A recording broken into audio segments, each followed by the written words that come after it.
The obsidian walls of the high council chamber of the Thalaxian hegemony seemed to drink the dim light of the dying red giant outside the viewport, a star that had watched over the rise and slow, agonizing stumble of a civilization that now teetered on the precipice of absolute annihilation. The air within the vast, circular hall was thick, recycled too many times, tasting of stale ozone and the bitter pheromones of fear that leaked from the chitinous plates of the gathered warlords and diplomats. There was no shouting, for the time for panic had passed cycles ago, replaced by a suffocating, heavy silence that weighed upon the soul like the gravity of a neutron star. High Chancellor Zalcor shifted his immense weight on the central dais, his primary eyes clouded with the cataracts of age and stress, his secondary sensory clusters twitching involuntarily as the holographic projection in the center of the room flickered, painting the faces of the council in the harsh, unforgiving crimson of enemy movements. The map was a sea of red, a blood tide rising to drown them all, the sensor ghosts of the Kryler Dominion fleets moving with the inexorable, mindless hunger of a swarm that had consumed a dozen systems in as many cycles. They were not merely losing the war. They were being erased, their history, their art, their very biological distinctiveness being ground into dust by an enemy that did not negotiate, did not pause, and seemingly did not feel. The Thalaxian fleets, once the pride of the sector, renowned for their kinetic rail cannons and dense neutronium armor, were now reduced to scattered remnants, burning hulks drifting in the void, their distress beacons crying out to a galaxy that had gone dark and silent in the face of the Kryler advance. "The outer perimeter defenses of the Valos system have gone silent," General Gortal said, his voice a low grind of tectonic plates, lacking the bluster that had defined his career during the golden age of expansion. He did not look at the Chancellor. He looked at his hands, talons resting on the smooth black stone of the tactical table, watching the red tide swallow the last blue marker of their forward operating base. The transmission ended mid-sentence. Total spectrum jamming followed by thermal spikes consistent with atmosphere ignition. "They are not occupying Valos, Chancellor. They are glassing it. They are burning the cradle to ensure no life remains to contest them." A ripple of unease, a collective shudder of mandibles and shifting armor, passed through the assembly, the reality of their extinction settling in not as a distant possibility, but as a schedule, a timeline ticking down in the corner of the strategic display. The Kryler were not conquering for resources. They were xenocidal, driven by a biological imperative or a religious mania that the Thalaxian Linguistics Division had failed to decode before the listening posts were vaporized. There was no diplomacy with the storm, no bargaining with the tidal wave. There was only the wall and the water and the end. Zalcor let out a breath that hissed through his spiracles, a sound of profound exhaustion. "And the Rim Alliance, the trade pacts, surely the destruction of Valos threatens their trade routes. Have they responded to the distress hymnal?" The question was rhetorical, a ritualistic seeking of hope where he knew none existed. The diplomat to his left, a slender, avian-descended being named Lyra, lowered her head, her plumage dull and gray with grief. "The Alliance has blockaded their own jump gates, Chancellor. They have declared a quarantine zone. They believe if they stay quiet, the Kryler will be satiated with us. They are wrong, of course, but fear makes fools of wise species. We are alone. The galaxy has closed its eyes." The silence returned, heavier now, pregnant with the finality of their situation. The fleets of the Dominion were hours away from the homeworld's gravity well. The evacuation ships were too few, too slow, and had nowhere to run that the Kryler hunters could not follow. They were trapped in a burning building, with the doors barred from the outside. "There is one option remaining," a voice spoke from the shadows of the lower tier, a voice that had not been heard in the council for cycles. It was Sub-Minister Vren, a historian and archivist, a being of small stature and crumbling carapace, regarded by the warlords as a relic of a softer time. He stepped into the circle of light, clutching a data crystal that pulsed with a faint, steady rhythm. "The Sol Isolationists." The name sucked the air out of the room. A murmur of derision, of anger, and of superstitious dread rippled through the council. The Sol Isolationists, the Terrans, the humans. They were a ghost story, a footnote in the Galactic Codex, a species that had burst onto the scene thousands of cycles ago, expanded with terrifying speed, and then just as abruptly retreated to their home system and a handful of surrounding stars, erecting a silence so profound that many believed they had gone extinct. They did not trade. They did not explore. They did not fight. They simply existed behind a veil of electronic noise and navigational hazards that destroyed any ship foolish enough to probe their borders. To invoke them was to invoke a myth, a desperate prayer to a dead god. The humans, General Gortal spat, his mandibles clicking in disgust. The cowards of the Orion Arm, they hid in their caves while the galaxy burned during the scourge of the Third Era. They possess no fleets, no standing armies. Our deep-range probes scan their borders and find nothing but silence and background radiation. They are likely dead, Vren, or they have regressed to savagery. You would pin the survival of the hegemony on the ghosts of monkeys.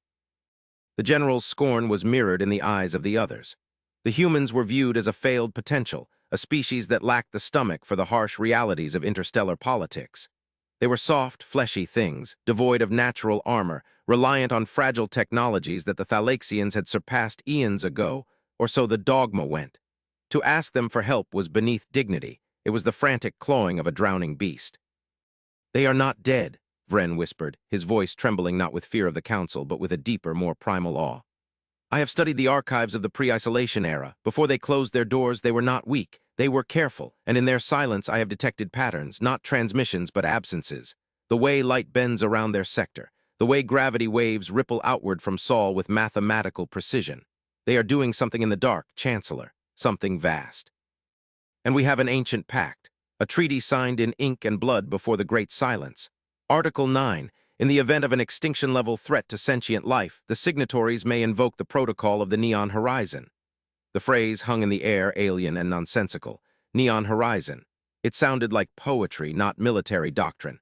It evoked images of garish lights and artificial dawns, things of frivolity, not war. Zalcor looked down at the small historian, seeing the desperation in the old creature's posture. He looked back at the holographic map. The red tide had swallowed the third moon of the outer gas giant. The Kryler vanguard was breaching the system's edge. Dignity was a luxury of the living. "Activate the transmitter, Vren," the Chancellor said, his voice hollow. "Send the signal. If they are dust, then we die as we were going to die. If they are savages, they will ignore us. But if they are there, let them witness our end." Gortal slammed his fist onto the table, cracking the stone. "This is madness. We should be rallying the fleet for a final charge, not begging ghosts for salvation." Zalcor ignored him. He nodded to Vren. The archivist slotted the crystal into the console. A pulse, invisible and silent to the gathered aliens, punched through the atmosphere, through the interference of the red giant, and raced toward the dense, swirling nebula that hid the Sol system from the gaze of the galaxy. It was a scream in the dark, and then there was waiting. The hours that followed were a torture of the soul. The Kryler Armada arrived not as a disciplined formation, but as a plague. Their ships were organic, grown from bone and biometal, trailing tendrils of plasma and corrosive gas. They did not hail the Thalaxian homeworld. They simply opened fire. The orbital defense grid, the pride of centuries of engineering, shattered like glass under a hammer. Beams of coherent antimatter and swarms of boarding pods rained down upon the cities. The sky turned the color of a bruised plum, choked with smoke and the debris of falling starships. In the council chamber, the holographic map became a display of atrocities. City after city went dark. The screams of billions were reduced to data points, blinking out one by one. Zalcor sat on his throne, watching the end of his people. He had not moved. Vren stood by the transmitter, his eyes closed, praying to whatever gods listened to archivists. General Gortal was gone, dead in the upper atmosphere, his flagship vaporized in the first volley. The hegemony was dead. It just hadn't finished falling yet. Then the sensors screamed. It was not a detection of mass. It was not a thermal bloom. It was a violation of physics. The sensor officer, a youngling who should have been in school, stared at his console, his face pale violet with shock. "Chancellor, reading, I don't know what I'm reading. Gravitational shear, temporal dilation. Something is pushing the universe aside." The view screen, which had been showing the chaotic swarm of Kryler bioships, suddenly whitened. A tear appeared in the fabric of space, directly between the ravaged Thalaxian fleet and the advancing Dominion swarm. It wasn't a jump gate. It wasn't a warp tunnel. It looked like someone had taken a knife of pure light and sliced the cosmos open. The edges of the tear bled colors that the Thalaxian eye could barely register. Ultraviolet, neon pinks, electric cyans, a spectrum of aggressive, artificial radiance that clashed violently with the somber darkness of space. Out of the rift it came. It was not a ship in any sense that the Thalaxians or the Kryler understood. It had no hull plates, no visible engines, no weapon ports. It was a geometric impossibility, a towering spire of shifting, interlocking fractals, glowing with a fierce neon intensity. It looked like a skyscraper from a fever dream or a microchip grown to the size of a moon, composed entirely of hard light and solidified mathematics. It pulsed with a synthwave rhythm, a low thrum that vibrated the very hull of the Council's citadel on the planet below. It was beautiful. It was terrifying. It was the neon horizon. The sheer scale of it mocked the Kryler bioships. It didn't just dwarf them, it rendered them insignificant. The Dominion's swarm, driven by instinct, reacted with aggression. Thousands of bioplasma torpedoes, acid spores, and kinetic slugs were unleashed in a single, devastating volley toward the glowing intruder. The Council held its breath. The humans, if this was indeed them, had arrived in a vessel of light, but light could not stop kinetic slugs the size of buildings. The projectiles struck the perimeter of the neon ship and vanished. They didn't explode. They didn't bounce.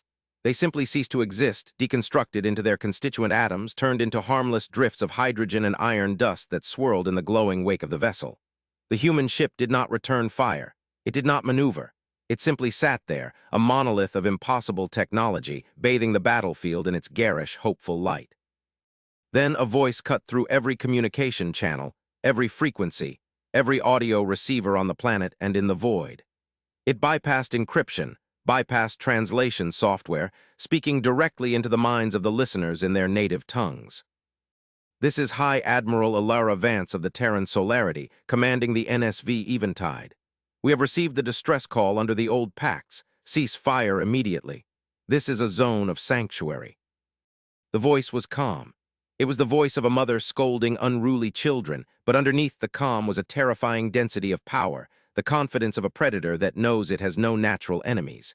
The Kryler did not listen. They could not listen. Their biological programming demanded consumption. The swarm reorganized, concentrating its fire, driving its massive hive ships forward to ram the glowing structure. "They are not stopping," Vren cried out in the chamber. "The Kryler do not understand surrender." "Then we will teach them the geometry of regret," the voice of Admiral Vance returned, tinged with a profound sadness. The eventide shifted. The neon geometries rearranged themselves, the fractals spinning with dizzying speed. A beam of light, not a laser, but a solid vector of force, painted in brilliant magenta, swept out from the ship. It didn't strike the Kryler ships. It struck the space around them. The fabric of the vacuum seemed to freeze, locking the bioships in stasis. The forward momentum of the millions of tons of biological warships was arrested instantly, without inertia, defying the laws of motion. Inside the ships, the crews would be unharmed, but the ships themselves were trapped in amber, paralyzed by a manipulation of local physics so precise it was akin to art. Then the eventide began to sing. A transmission of data so dense it manifested as audio feedback, a harmonious electronic chord that resonated through the hulls of every ship. The neon aspect became literal as the human ship projected vast, holographic interfaces into the void, screens the size of continents appearing in space, displaying data, trajectories, and warnings in a language of symbols and light. It was a display of dominance so absolute that it bypassed war entirely and entered the realm of divine intervention. The Kryler hive mind, faced with a prey it could not bite, a wall it could not break, and a physics it could not comprehend, stalled. The swarm hesitated. In the council chamber, Zalcor slumped back, his heart's hammering a frantic rhythm. What have we summoned?" he whispered. "The future," Vren replied, tears of relief leaking from his eyes. "We summoned the future." The shuttle that descended from the eventide was a sliver of the same hard light technology, a teardrop of chrome and neon blue that landed silently on the shattered landing pad of the Citadel. The Thalaxian honor guard, armor dented, weapons empty, stood in awe as the ramp dissolved into mist. Admiral Alara Vance walked out. She was small, shockingly small to the towering Thalaxians. She wore no power armor, no exoskele. She was dressed in a simple, sleek uniform of white and gray, with a high collar and thin lines of circuitry woven into the fabric that glowed with a faint pulse. She was flanked not by soldiers, but by drones, floating spheres of silver liquid that orbited her like eager pets. Her face was exposed, pale, lined with the stress of command, but possessing eyes that seemed to hold the reflection of deep space. She walked past the honor guard, past the wreckage of the defense turrets, and into the great hall. Zalcor met her at the entrance, towering over her by 3 meters, yet feeling undeniably smaller. "Chancellor Zalcor," she said, offering a small, human bow. "I apologize for the delay. The calculations for the jump required precision. We could not risk destabilizing your local star." You stopped them," Zalcor stammered, his translator struggling to convey the depth of his shock. The Kryler, you froze them. We placed them in a temporal stasis field, Vance corrected gently, as if explaining a math problem to a student. Violence is inefficient. The Kryler are a biological algorithm gone wrong. We will decompile their aggression protocols, repair their genetic drift, and relocate them to a habitat where they can exist without consuming others. It will take time, but we have time. Decompile their aggression, relocate them. The concepts were staggering. The Thalaxians had spent 100 years trying to kill the Kryler. The humans arrived and treated the terrifying swarm like a software bug to be patched. Come, Vance said, gesturing back to her shuttle. We have much to discuss. The Council must see the eventide. The view is clarifying, and there are truths about the galaxy that you must understand. Truths we have kept hidden for too long. The journey to the eventide was a blur. Inside the human ship, the aesthetic was disorienting. There were no corridors of metal, no bulkheads of rivets. The interior was a fluid landscape of light and energy fields. The floor felt solid but looked like a plane of grid lines floating over a nebula. The air smelled of rain and charged particles. Humans moved through the spaces, not marching, but drifting, interacting with floating interfaces of light, their voices hushed and focused. They looked less like soldiers and more like monks of some high-tech order, dedicated to the maintenance of reality itself. They were brought to the observation deck, a sphere of transparency that offered a 360-degree view of the battlefield. The frozen Kryler fleet hung like toys in a block of ice. The Thalaxian world burned below, but repair drones from the eventide were already descending, weaving webs of nanites to scrub the radiation and seal the atmosphere. Why, Zalcor asked, standing beside the human admiral. Why hide? With this power you could rule the galaxy, you could have stopped the wars, you could have saved Valos. Why sit in the dark while we bleed? Vance looked out at the stars, her expression hardening. This was the moment of the reveal, the stripping away of the mask. We did not hide because we were afraid of you, Chancellor, and we did not hide to hoard our power. She waved a hand, and the view screen shifted. The stars of the local cluster faded, replaced by a map of the galaxy. But this map was different. It showed the spiral arms, but it also showed something else, a creeping, encroaching darkness at the edges of the galactic rim. A shadow that was eating the stars. We hid because we are busy, Vance said softly. While you fight over resources and borders, while the Kryler consume biomass, humanity has been fighting the war of the horizon. The horizon. The universe is old, Chancellor, and it is dying, not naturally, but it is being unmade. There is a phenomenon, an entropy storm, moving inward from the intergalactic void. We call it the silence. It unravels physical laws, it erases matter. It is the end of all things. The map zoomed in on the edge of the galaxy. There, a line of brilliant neon fortifications could be seen, human ships, millions of them, forming a wall of light against the encroaching dark. The Kryler run because they sense it, Vance continued. They are not invaders, they are refugees driven mad by the fear of what chases them. They consume to fuel their flight. We isolated ourselves to focus our entire civilization, every ounce of our intellect and industry, on building the neon horizon, a barrier, a way to stitch the wounds of the universe back together. We did not intervene in your wars because every ship we sent here was one less ship holding back the dark. Every joule of energy spent on politics was a jewel lost to survival. Zalcor stared at the map, his mind reeling. The petty squabbles of the hegemony, the terrifying war with the Dominion, it was all nothing. Two ants fighting over a crumb while a boot descended from the sky. But you came, Lyra the diplomat whispered. You came for us. Because the line is Hall. Ding, Vance said, a faint smile touching her lips. For the first time in 1,000 years, the mathematics are stable. We have pushed the silence back. We have bought the galaxy a future. And now we can turn our eyes inward again. We can save you from the Kryler, and we can save the Kryler from themselves. She turned to face the aliens, her stature seemingly growing, the light of the eventide framing her like a halo. We are not the isolationists you thought we were. We are the shield. We are the wall, and now we are inviting you to join us. The war for the galaxy is over. The war for existence has begun. The tension in the room broke, replaced by a vertigo of scale.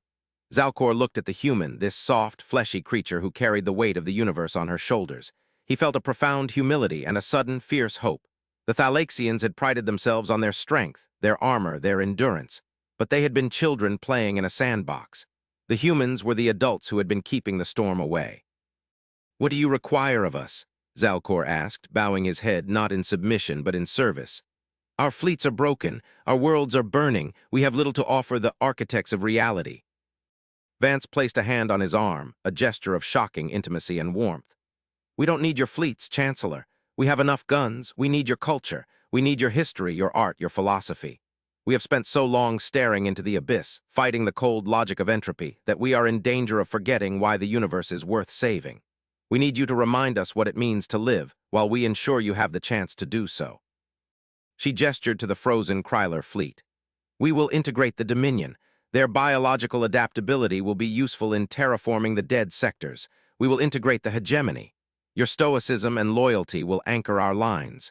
We are forming a coalition, not of conquest, but of preservation. The Admiral turned back to the view of the galaxy, the neon lights of her ship reflecting in her eyes. The signal you sent, the protocol of the neon horizon, it wasn't just a distress call. It was a key. It unlocked the gates we built around Saul. We are coming out, Chancellor, all of us. And we are going to light up this galaxy so brightly that the dark will never dare to touch it again. The narrative shifted then, moving away from the immediate shock of the Council, zooming out to the wider context of the galaxy. The news of the human intervention spread faster than light, carried on the quantum entanglements of the Eventide's network.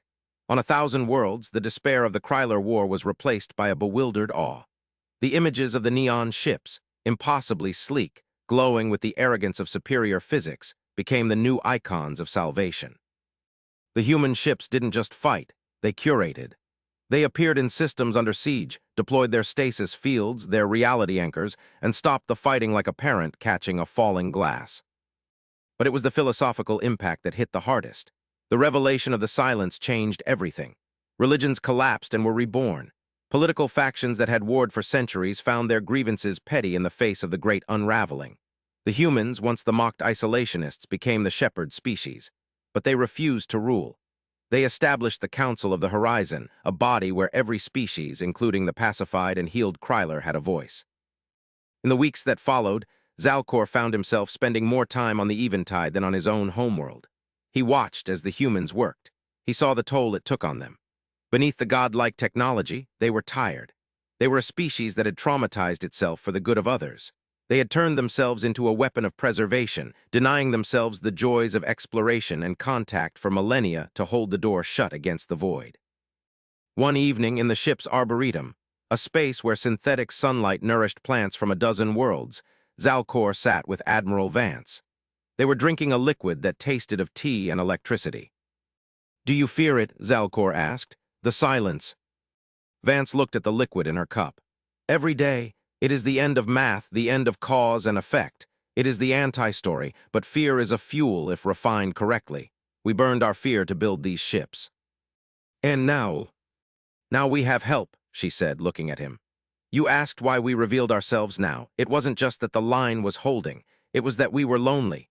We realized that saving the galaxy is meaningless if there is no one left to talk to. We need friends, Zalcor. We are tired of being gods. We just want to be neighbors again." The High Chancellor of the Thalaxian hegemony, a warlord of 100 campaigns, felt a lump in his throat. He reached out and tapped his claw against her cup, a toast. "And let us be neighbors, Alara Vance, and let us face the neon horizon together." Story did not end with a battle, but with a beginning. The Eventide remained in orbit over the Thalaxian world, a new moon of light and promise. The Kryler were being healed, their hive mind untangled from the madness of the void. The fleets of the galaxy were being refitted, not for war against each other, but for the great work at the edge of the universe. The humans had opened the door, and the light they spilled out was blinding, terrifying, and infinitely beautiful. They had been underestimated, yes. They had been viewed as weak. But in the silence of their isolation, they had become the guardians of existence itself. And as the galaxy looked toward the future, it saw not the cold dark of the inevitable end, but a horizon that glowed with the neon fire of human defiance. The transition from the localized perspective of the Thalaxian system to the broader galactic stage required a shift in tone. The narrative moved from the visceral fear of the council chamber to a more contemplative, almost documentary style, chronicling the integration of the human solarity into the wider galactic community. It wasn't seamless. There was friction. The humans were intimidating. Their logic was alien in its purity. They solved problems of resource scarcity with matter printers that rearranged atomic structures, rendering entire economies based on mining and agriculture obsolete overnight. This caused economic collapse in some sectors, followed by a rapid, post-scarcity restructuring that left many alien leaders dizzy. The humans were patient. That was their most terrifying trait. They sat in the diplomatic chambers, listening to grievances about trade tariffs and border disputes, and then they would gently point out that none of it mattered if the proton decay rate in the galactic halo wasn't stabilized. They dragged the galaxy, kicking and screaming, into a higher state of existence. Deep within the eventide, Zalcor walked the halls of the engineering sector. He saw the engines of the ship, singularities trapped in magnetic bottles, spinning at the speed of thought. He saw the weapon systems, arrays that could induce vacuum collapse in a localized area, erasing a target from history. He realized that the humans could have wiped out the Kryler, the Thalaxians, and the Alliance in a standard day. The restraint they showed was the true measure of their power. It wasn't that they could kill, it was that they chose not to. He met a human engineer, a young male named Kale, who was calibrating a hard light emitter. "Why neon?" Zalcor asked, touching the glowing panel. "Your aesthetic, it is loud, bright, unlike the cold steel of our ships." Kale smiled, wiping grease from his forehead, a curiously analog gesture for a man who worked with singularities. "Because the dark is cold, Chancellor, and it's boring. We wanted our ships to look like life, like a heartbeat, like a party at the end of the world. If we're going to fight the void, we're going to do it in style. We want the silence to know we're here and we're not afraid to shine." Not afraid to shine. The phrase stuck with Zalcor. It encapsulated the human spirit. They were a species that raged against the dying of the light by becoming the light. The climax of the integration came when the humans invited the leaders of the galaxy to the Sol system. It was a pilgrimage. The jump was instantaneous, facilitated by the Eventide's drives. When the alien delegation arrived, they expected to see a fortress. They expected a system bristling with guns. What they saw was a garden. Earth was a jewel, green and blue, restored to a pristine state. Mars was terraformed, a lush world of red forests and silver oceans. Venus was a floating paradise in the clouds, but surrounding the system, forming a shell at the edge of the heliopause, was the Ring of Sol. It was a megastructure, not solid, but composed of billions of autonomous drones and stations, all linked by the neon energy webs. It was the brain of the war effort, the logistical heart of the fight against the silence. And beyond the ring, the alien leaders saw the fleets. Not hundreds, not thousands, millions of ships. Titans of light, cruisers of geometry, frigates of pure energy, the grand fleet of humanity waiting in the harbor. Admiral Vance stood with them on the observation deck of the central station. "This is the hammer," she said. "We built it while you slept, and now we are going to take it to the rim. We are going to launch a counteroffensive against the entropy storm. We are going to stitch the universe back together." She looked at Zalcor, at the Kryler broodmother who stood awkwardly in a containment suit at the Alliance president. "But we cannot watch our own backs. We need logistical support. We need resources. We need ground troops to secure the stable zones. We need you. Will you stand with us?" The silence that followed, as not one of fear but of resolve. The Kryler broodmother spoke first, her voice a synthesized rasp. "The hunger is gone. The purpose remains. We will fight." The Alliance president nodded. "We will build the supply lines." Zalcor stepped forward. "The hegemony will hold the line. We will be your shield, Admiral, while you are the sword." Vance smiled, and for the first time she looked young. The weight of centuries seemed to lift. "Then let's go," she said. "Let's go fix the sky." The final act of the story was not a battle scene, but a departure. The human Grand Fleet, joined by the auxiliary fleets of the United Galaxy, began the move toward the galactic rim. It was a river of light flowing into the dark. The neon horizon was no longer just a ship or a protocol. It was a movement. It was the collected will of sentient life refusing to fade away. As the eventide prepared to jump, Zalcor stood on the bridge, watching the stars streak into lines of color. He thought about the history of his people, the wars, the suffering, the near extinction. He realized it had all been a prelude, a crucible to forge them into something hard enough to stand beside the humans. The humans were the older siblings who had gone out into the dark to check for monsters, and having found them, decided to beat them to death with physics and light. They were terrifying, yes, but they were also the most beautiful thing the universe had ever produced. The jump drive engaged. The universe dissolved into neon fire. "Course set for the edge," the helmsman announced. "Engage," Vance said. And into the bright neon horizon they went, together. The philosophical implications rippled outward. The story of the Sol isolationists became a parable for the entire galaxy.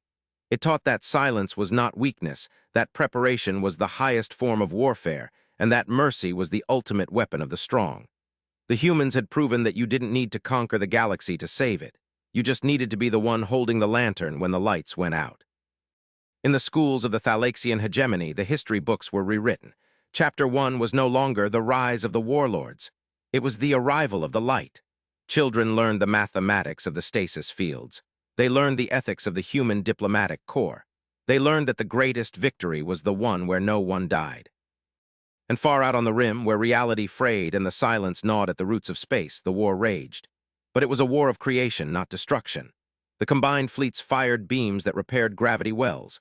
They launched bombs that seeded matter into voids. They fought the nothingness with somethingness. It was a spectacle that could be seen from neighboring galaxies, a rim of the Milky Way that didn't fade into black, but burned with a defiant, artificial brilliance. The humans had built a warship so advanced it looked like something from a neon-bright horizon. But the true weapon wasn't the ship. It was the idea. The idea that life, no matter how small, no matter how fragile, had the right to exist, and that if the universe tried to say otherwise, the universe was wrong. Admiral Vance, in her quiet moments, would look at the tactical displays showing the reclamation of the outer sectors. She would see the mixed crews, Thalaxian gunners working alongside human engineers, Kryler pilots flying wingman for Alliance interceptors. She saw the unity that she had dreamed of during the long, lonely centuries of the isolation. "It worked," she whispered to the void. "We didn't just save them, we woke them up." The neon horizon was not a destination. It was a state of mind. It was the refusal to accept the dark. And as long as the humans stood at the helm and their allies stood at their side, the sun would never set on the galaxy. The future was bright, it was loud, and it was neon. The end of the chronicle leaves the reader with a sense of immense scale. The story started in a dark room with a dying species and ended at the edge of the universe with a united galaxy. It followed the classic HFY trajectory: underestimation, revelation, dominance, and finally, benevolence.